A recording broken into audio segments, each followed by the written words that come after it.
You a new link, Jackie.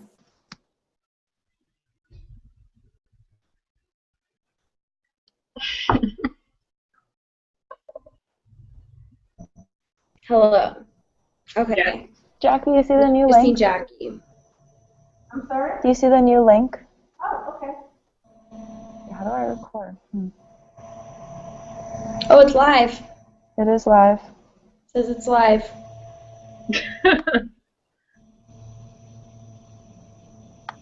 Wait, does that mean it's already? Oh. Does that mean it's already recording? Yeah, that's okay. Oh, okay. Wait, does it? Are we sure? I think it's like it's just archived, so once we're done, you can get back to it, I think. Okay, let me double check. Where's Jackie?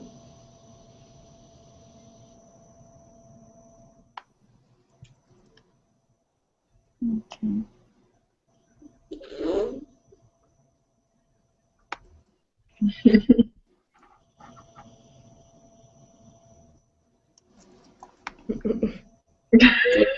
I recorded it. Try to do it with mine. That's so weird. That's my mirror. It's like super dusty. Look, did you see yourself? Did you see yourself? Oh, okay, once it's over, it'll be posted. Okay. Jackie, did you find us? Did you find us? Yeah. No, do you see us? No? Oh, there we are. There we are. Oh, here we go. See ya. Okay, start it now. It's already live. Oh, it's already. Is it recording? Yeah. I think so. Yeah, I think it will just post once we're it's just gonna post once we're done. Alrighty. Oh, I grabbed the wrong notebook. Sorry. Who wants to talk about their object first, or their artifact? Okay, I'll start. Okay. So I'm reading "Holler If You Hear Me" by Gregory Mitchie, and one of the things that is really important to me is that we truly see students for who they are. So my artifact is this crystal. And so usually when you see it, it's this rock. But in order, like a lot of our middle school kids, they present a certain front to us. And as teachers, we have to really work on our compassion and empathy so that we can really see the beautiful crystal that is within them. And it takes a lot of patience. Wasn't that nice? That was very nice. Yeah. Jackie, do you think that has anything to do with cultural diversity or the politics of schooling that play out in the world of adolescent behavior? Oh, absolutely. Because if we don't have an open mind and an open heart to the differences and the diversity of people, this is what we're going to see. We're going to see rock instead of understanding that there's so much to offer.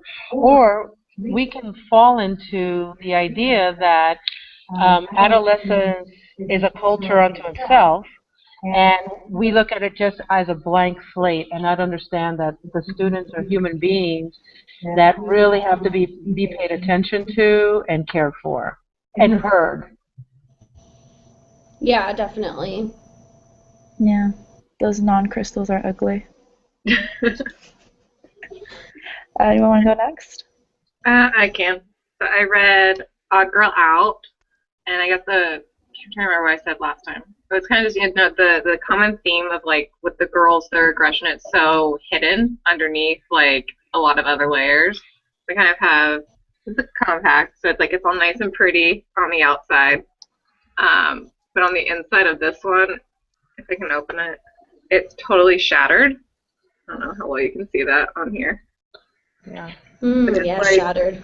It's totally shattered. So it's kind of like, it was that whole kind of theme I felt in All Girl Out where it's like appearances are really deceiving, especially for girls.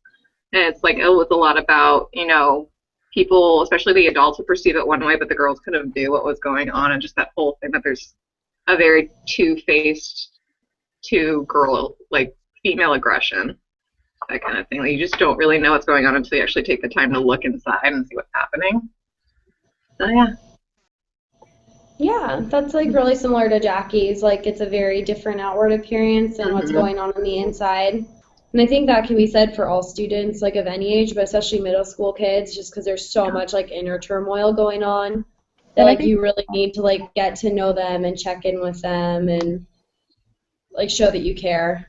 And I think one part of that is what we talked about in class about how middle schoolers, they look like adults and they're big and they look mature, but inside they're still very young and still going through adolescence. So I think both of those artifacts are really fitting. Yeah, and there's a quote that I got from Odd Girl Out that actually like, fits that perfectly. And it just says, the damage is neat and quiet, and the aggressor and target invisible. So it's kind of like on the outside, it's neat, it looks fine, then on the inside, you know, like all that is invisible on the outside surface. So. And in the media-heavy culture that we live in, it's like that compact, Abby, that the kids take this generic whatever, music, attitude, and just try to present us with one view of who they are. And sometimes that beauty inside could be cracked. Yeah. The thing is, like, I was reminded a lot. I don't know if you guys seen. There's a commercial, and it's about this girl who's like really into science and everything, and her parents kind of shut her down. And so, like, the end thing is like it continues going through like, oh, she wants to do this, but her parents tell her that, you know, that's for your brother. Whatnot. At the end, it shows her looking at like a science fair sign up, but she looks in there and just puts lip gloss on instead of actually signing up for it. And it's like that whole thing where it's like, you don't really know what's going on inside, and they're putting on this perfect face that's like, you know, this is why she's not interested in science, so kind of thing. Yeah. Lauren, do you want to do your artifact next, or do you want me to do mine? Or? Doesn't matter. Okay. I'll do mine. So my artifact is the little compact mirror, and it's really small. And the reason I chose a compact mirror was that I think that, especially at the middle school age, kids are very like me focused, and they have this idea that everyone is scrutinizing every small little thing that they do, and they're always like up close and personal with their mirror, you know, at themselves, like looking at their appearance, their personality, their likes and dislikes, and they think that everyone else is scrutinizing themselves as much as they're scrutinizing like their own character. And it's very like, it's so small and it's all very close up, and you know, every small little detail is looked at. And the other thing with the mirror is like you can look in it and you can see like what's behind you and like what's happening. So it kind of has to do with like Odd Girl Out, where you know there's like all this stuff going on behind your back that you may or may not be able to see, and if you do see it, you can't do much about it. And I found another quote in Odd Girl Out, and it says, "Girls always look back at what you did the last time." And I think that has to do a lot with like public scrutiny, like on social media now, and like how there's like this whole, you know, that deals with like the politics of schooling, because should they include cyberbullying into their code of conduct? Should they not? Like, where is their terrain as to if the kid at the school, like, do they really control over it? So what do you guys think about that? Like what schools should be able to do about like cyberbullying, like off school campus? I don't know how much they can do it off campus just from a legal thing, but I definitely think cyber stuff is so, because especially nowadays, like once it's on the internet, it's there forever kind of thing. Yeah. So it's just like, what it really gets down to, I think, is the legalities and then the parents. Because I just know where I grew up, it's like the parents were so involved with like anything like that happened. And we had a bunch of our baseball players got suspended at the end of my senior year because somebody got a picture off Facebook of them drinking. And they all got suspended because of that, like 2 weeks before graduation. Which is kind of like, if it's on the internet, it's there forever kind of thing. And that has a huge part. I just don't know how much. I just don't think our education system right now is set up to deal with that, kind of with like how much the internet plays. Yeah. Well, I think it's important for us to address what does it mean when you have feelings, because when people post things on the internet, it stems from a feeling, something, a conflict, a dislike. So this is why it's important for us in the classroom to really have a conversation about diversity and differences, and that sometimes you don't like a person.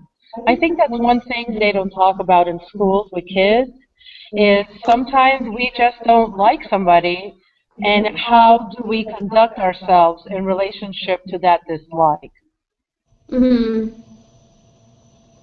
Yeah, it's like you're kind of taught like you need to like get along and like everybody and like you all need to be friends, and if you're not friends with everyone, that's a problem. But like in reality, you're not going to get along with everyone, and it's okay to just have a small group of friends.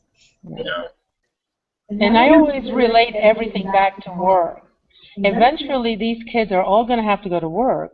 And so Hmm. when you're at work and you don't like somebody, but you still have to work with them, what are the communication skills that you need? What are the compassion skills that you're going to need? So with kids, in the end, I always talk about, listen, you're going to have to go to work, and this is a behavior that is going to be looked at, and people are going to ask you to be a professional person. And a lot of middle school kids, they really get that. They understand that world of work. Yeah, definitely. As you're starting to get older and more mature. Oh, one thing that I liked from Odd Girl Out, what she was saying about the cyberbullying and about relationships through technology, is that when through cyberbullying we remove that chance for reflection and thoughtful reflection of interaction with others, because our responses are so instantaneous with the texting or the instant messaging, and how that's really where did I write it down? But it's just a key part of building relationships with each other that we're missing out on because everything is so instantaneous. And so I wonder, when we teach about cyberbullying and technology and what do we call it, that media literacy, that it is important to understand that everything is there forever, basically. Even Snapchat is there forever, as much as people like to think it's not. And that the kind of like what Jackie was saying, the compassion skills that we're missing out on, and the communication skills that we really need in this realm of technology, that's not going to go away. So I think that's an important part of what we should be teaching. Where did Taylor go? I'm not sure. Oh no. Oh, there she is. Yeah. Oh, sorry, Nope. my thing Okay. dropped, but I'm back. Yeah. Yeah. But and one of the things that the author of Holler was talking about is that this whole idea, because he worked with gang members, that this whole idea about being disrespected, it's like huge, and so many times the our students don't know, because of the background they come from, that what does respect look like on a day-to-day a basis, because I know that working with gang kids, they're all about beating up the other person and showing aggression. But how is it that we can really begin to look at justice through the eyes of, okay, I'm the teacher, but I also have respect for you, and we need to have respect for each other.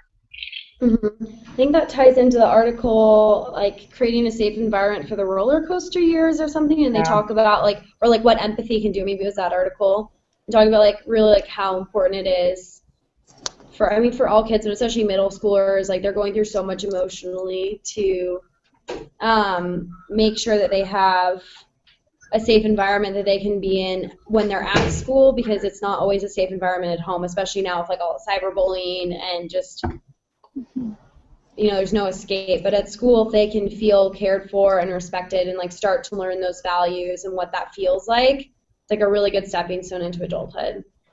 One thing I keep thinking about too with middle schoolers, especially sixth graders, it's like you're going from your little elementary school to like two, one or two other schools. So it's like that group, those cliques, like are making and breaking and then doubling in size.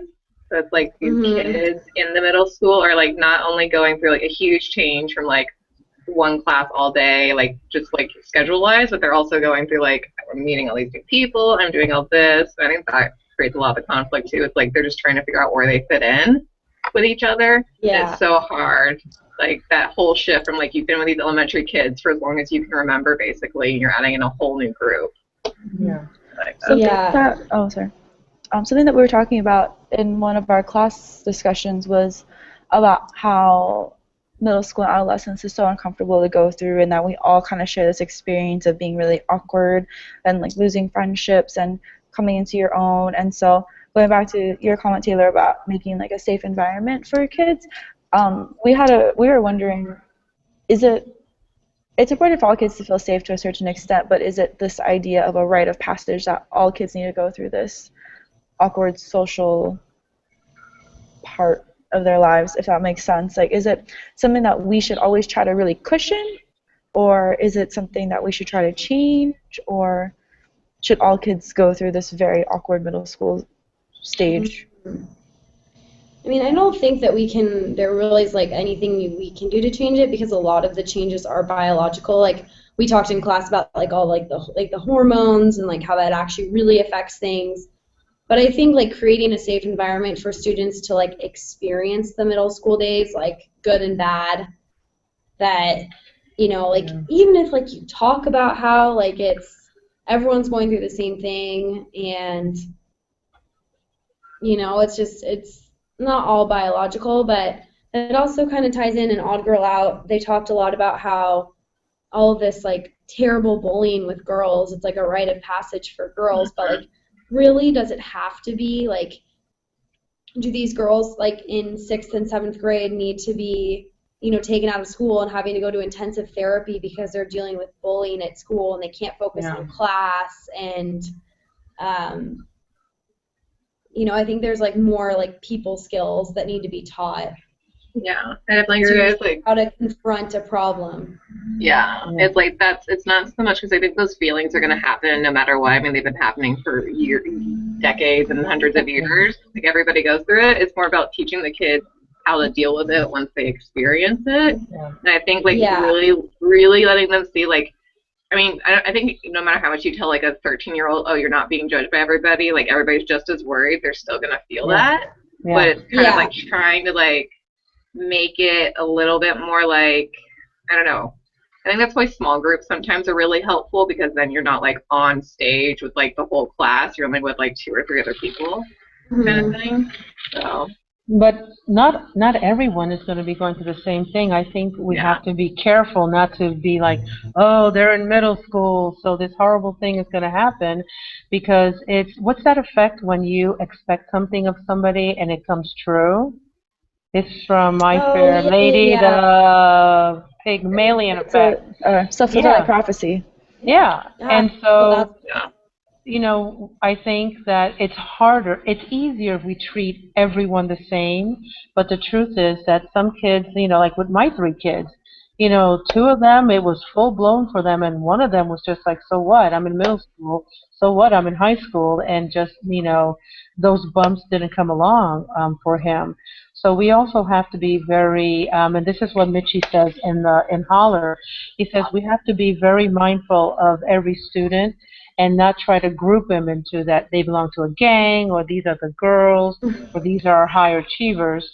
I think it's important for us to set standards that kids can look at and aspire to, or if they're there, feel good about themselves. Yeah. Lauren, do you want to do your artifact? Yeah. Oh, sorry, Taylor. No, it's fine. Okay, so my artifact, well, I read Odd Girl Out, and my artifact is something that one of my former best friends made for me. We were best friends for about 3 years. We're really close, and then she made this for me for Christmas once. And then about 2 years ago, she stopped talking to me, just changed her phone number. It was from a conflict where I didn't like the boy she was seeing at the time, and I thought I had an opinion about him and stuff. And then one day I just tried calling her, and then she had changed her phone number out of the blue, nothing. And I've never heard from her since. And so that, to me, relates a lot to what Odd Girl Out, from reading Odd Girl Out, because one of the first things that Simmons writes is that silence is woven into the female experience, and that as women, we have such a fear, or we have been conditioned to have such a fear of isolation, and that's very traumatic for us, and that we hold our power through relationships, and by her silencing me basically and isolating me and excluding me out of her life, that was her like showing her power in the relationship. Like she didn't need me anymore, and that and the fact that I was only left with silence is that I had no closure. Um, Mhm. and I mean to this day, I'm pretty sure that's why that she didn't want to be my friend is because I didn't like her boyfriend.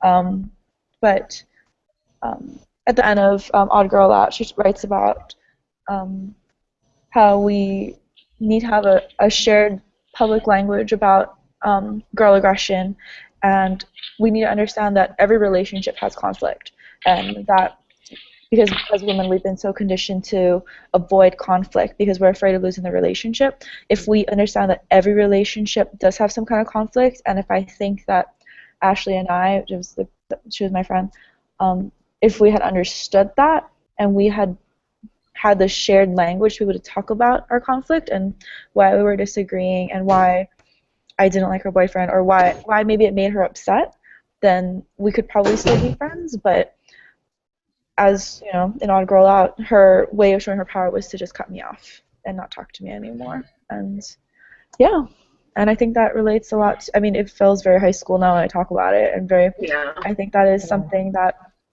middle school students will experience. You know, like there's always like that one girl that they all hate one week and they hate another girl the next week. And so that was also what I was my earlier question was, you know, do we allow girls to go through this and think of it as a rite of passage? Do we try to drastically change it, or do we just try to make it a safer place? And that's because I feel like I learned a lot from going through that, and I mean, it didn't feel good. It's a really awful experience, but it was something that I had to experience, I think, in order to understand that feeling of loss of friendship. But I don't know. Now I'm talking in circles. What do you guys think? Well, do you think that if there was a structure, because Dr. McGuire was talking about giving students the ability to really have their voices heard, but within a structure? So I'm wondering, well, you are saying that if you had the words to be able to speak to one another, that you would have probably worked things out. So do you think that having a structure within these conflicts can really help these girls?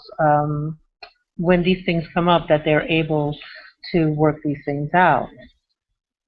Yeah, I think if I had been given the words and if I had understood it like kind of from the balcony after reading this book and understanding like that's why she did it, like this is why silence is so important, this is why we isolate each other, then I think I could have come to terms with it a little better. But I wonder if just a combination of how mature I was with the situation, if it would have maybe really changed anything at all, because that was like a number of years ago. And but I just think that it would have just been maybe an easier friendship overall if we had had a shared language and if we had been able to talk to each other instead of scream at each other when we did fight. um, but and I wonder if that would have been something that I would have learned in school, or where would I have learned this shared language to talk about girl aggression. I had like the exact same kind of experience with a former best friend that I stopped talking to about 2 years ago. And it's like that whole like, I think it's a lot, it's like you have a lot of conflicts that like build up. And it's just, I feel like as women or as like young girls, you're not really taught. I mean, boys are kind of taught to like get their aggression out and solve their issues with fists. Like honestly, a lot of the time, or like with sports, and like that's where they go through. But with girls, you're either, I mean, you're kind of told. I think no, even if you have the most progressive parents or family members, I think at some point somebody tells you just sit back, swallow, hold your. If you can't say anything nice, don't say anything at all. That whole kind of thing. Like my mom used to tell my brother and I that all the time when we were little. It's like almost as a result, it's like, okay, well, I'm not saying anything now, so now the silence is there, and now I can't, we didn't solve anything. I think it was back in On Girl Out too, they were talking about the girls were like, they would say sorry without ever discussing it because they just wanted to get past it and like move on. It was so uncomfortable for them. I think that whole thing is just not being taught a way that shows that you can discuss your feelings and kind of all that without I think because it's like you're fearing so much losing the relationship that ultimately you lose it forever. kind of thing. Because yeah, that's my friend and I, that happened with us. It's like it's a combination of like moving to different states and all this stuff. But it was like honestly, at the end of the day, it was like we just didn't have the language to share, and we stopped talking. Well, in Yeah. this book, Holler, what was really interesting was that Mitchie, he deals mostly with boys. The students wrote stories and he interviewed them. And one of the most interesting things that he found out is that all these really tough boys, when he sat down with them on a one-on-one, that they just broke open. And some of the boys started crying because they said to him, you know, we don't have enough food, or my sister's sick. So it's really interesting that it just doesn't happen between the kids in your class. It could happen between you and your students, where there isn't a common ground. But as soon as he learned real quickly that he just had to connect with those students, and he said something in the book that my husband told me a couple of weeks ago that I didn't believe. And he said, as a male teacher, you never, never, never, ever touch a student. And I told him, I said, that doesn't make any sense whatsoever. But then when I came to class the next day, all the guys in the class said the same thing. And so Mitchie, he broke his own rule one day because one of the toughest kids in his class that was a leader of a gang, he really acted out in class, and he pulled him aside, and when they started talking, this just young man started crying because his mother kicked him out the house and his father didn't want anything to do with him.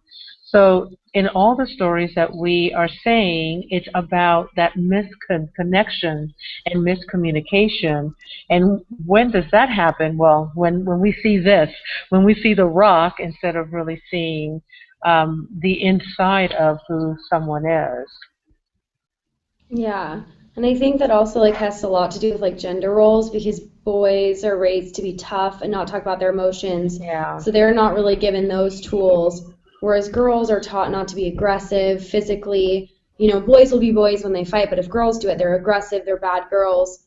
And I thought that was interesting. They touch on this a little bit in Odd Girl Out, like the cultural diversity of like girl fighting, and how like some like Latina and Black girls are more likely to physically fight than they are to, you know, do this like silent bullying.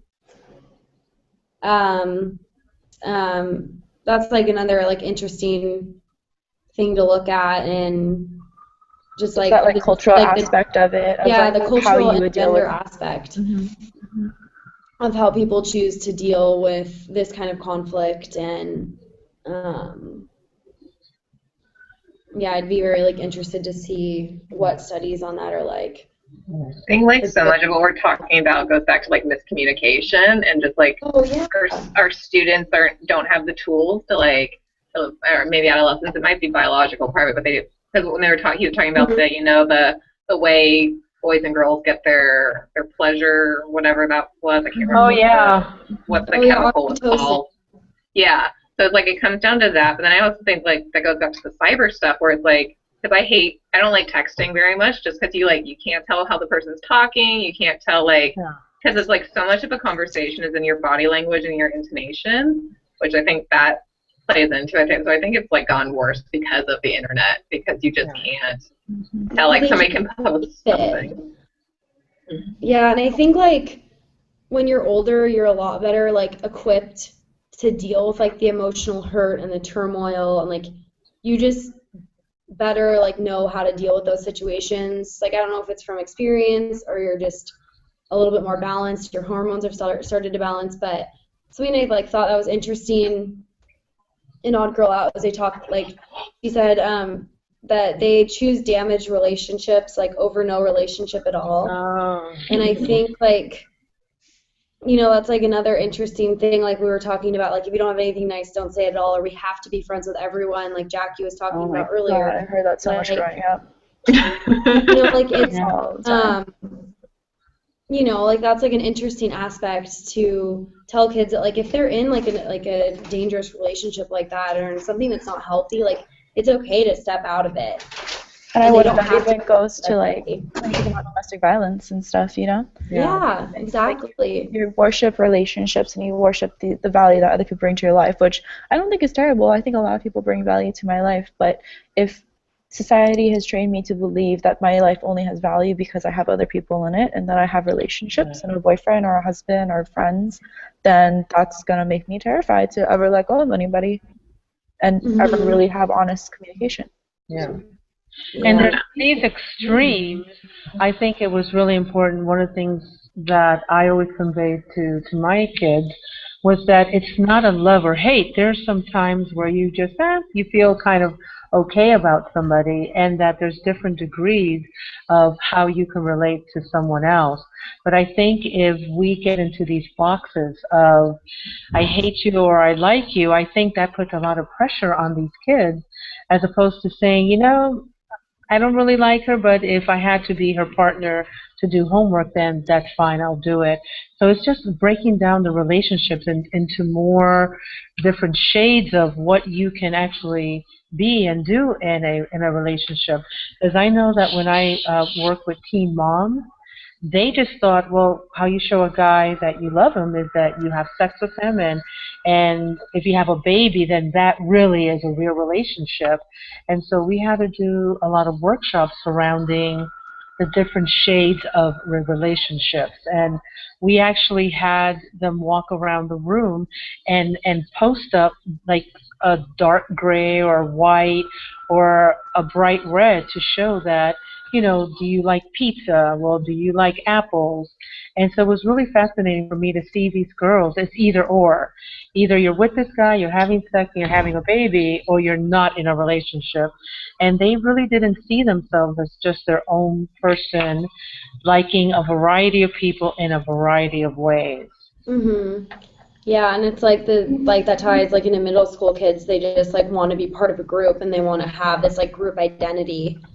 And that's something that I'm not sure if that's like a biological thing, like at that age that that's just how they are, or if it's something that like with empathy, that you can kind of teach them different structures of like how to, I guess I don't really know enough about, that age and like how that works, but well, I think what Jackie was saying too reminds me of what we're talking about, like our obsession with binaries when it comes to gender and being comfortable having conversations about being queer or what that means too. And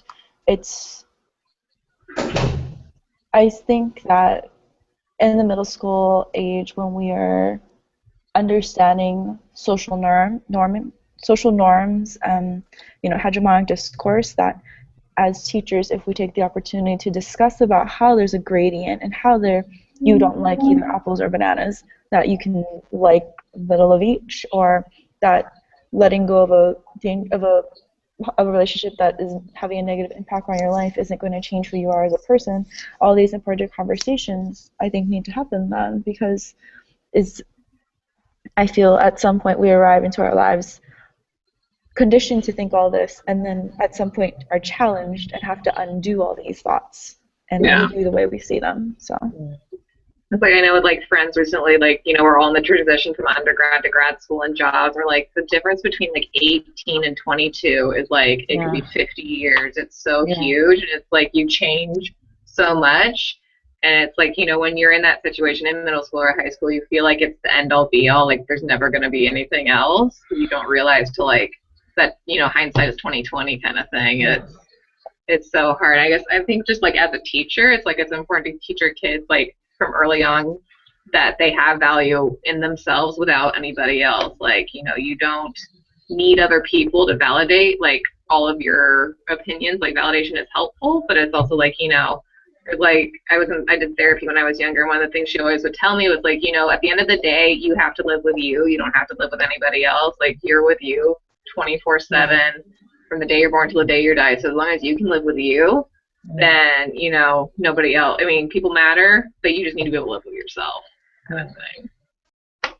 And in middle school, we have to honor the fact that this is a time that these young students, they are beginning to check out relationships and to see, how to interact with each other. I was working at Cascade Middle School, and one of the boys came up to me and said, Miss Jackie, I have to leave the class for a moment. I don't have my backpack. And I look over his desk and I see his backpack, and I said, well, that's strange because I see your backpack there. If you need to go out of the room for a reason, just tell me the truth. And he told me, oh, I just broke up with my girlfriend. I really want to go over and, and talk things out with her. And I promise you I'll be back in 10, in 10. And I said, well, sure, that sounds like a really important thing. And he did. He came, he left, and he came back. And so at that time, I thought to myself, boy, how easily I could have said, you're lying, you have that backpack. And I was fortunate enough to be in that frame of mind at that time to really see that he had something really important to do. It might not be important to me, but it was really important to him. And his whole demeanor in that class after that really changed because he was one of the bigger boys who looked like he should be in college in a frat. And so, it was really hard. So we have to honor so much, whatever it is that these kids are going through. We just have to help them give voice to it. And it might be uncomfortable sometimes for us to hear what they have to say, but and Mitchie said that because he's a white guy from the Midwest and he's in Chicago teaching, and he just couldn't even fathom. He said at times when these kids talked to me, I couldn't even believe that they lived the way they did. And from that point on, he made it a point to go and visit everyone's homes. And he said it was an eye-opener for him to see how these kids live.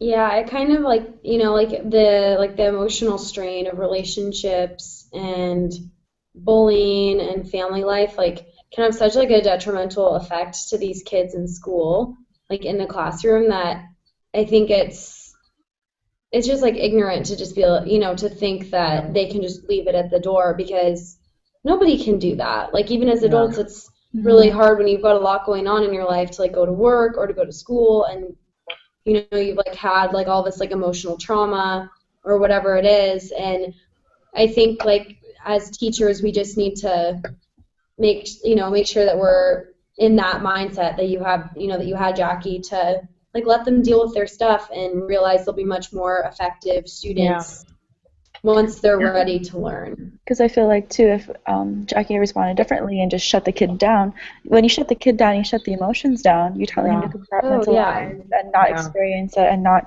understand how you're existing in the world. You're just being no, you're in class. I don't care about your girlfriend. I don't care about your lost backpack. And then how do we condition kids then to feel? When we have to talk about feelings, we should probably shut it down because we're going to get in trouble. Especially boys, too, who already feel they have to be like that. Yeah. I think it's a lot about teaching empathy. I know when I was doing observation at Stevens, they did this program called Second Step, I think, and they were watching videos about empathy, and then they'd have to work together to talk about empathy. And I think that's kind of taking a first step to what we're talking about, teaching them these skills and whatnot. It's just kind of really interesting to see as in a fourth grade classroom, and these kids are it's explaining what empathy means to them, and kind of how they can show that to their friends. And I think that's kind of the first step kind of thing. Yeah, just. Does anybody else have any kind of last thoughts? We've been going for about half an hour. Yeah, I think we've covered everything that I really took a lot of notes on and wanted to discuss. Yeah. I think it really is just going back to that whole, understanding our students are coming from all over the place, and we're together in this space for only a certain amount of time. I mean, we only have our kids for 180 days, I think, out of the year for 6 hours a day, and it's you just need to find a balance between the academic and the emotional, I guess. Yeah. Yeah. Anything else? No, I think we had a very good discussion, guys. So, okay. Yay, thank you, ladies. Woo! Boy. Telling you. Yay. Do we just hang up? I think so. Okay. Okay, bye, everybody. Bye. Girls are so funny. Beautiful. Oh.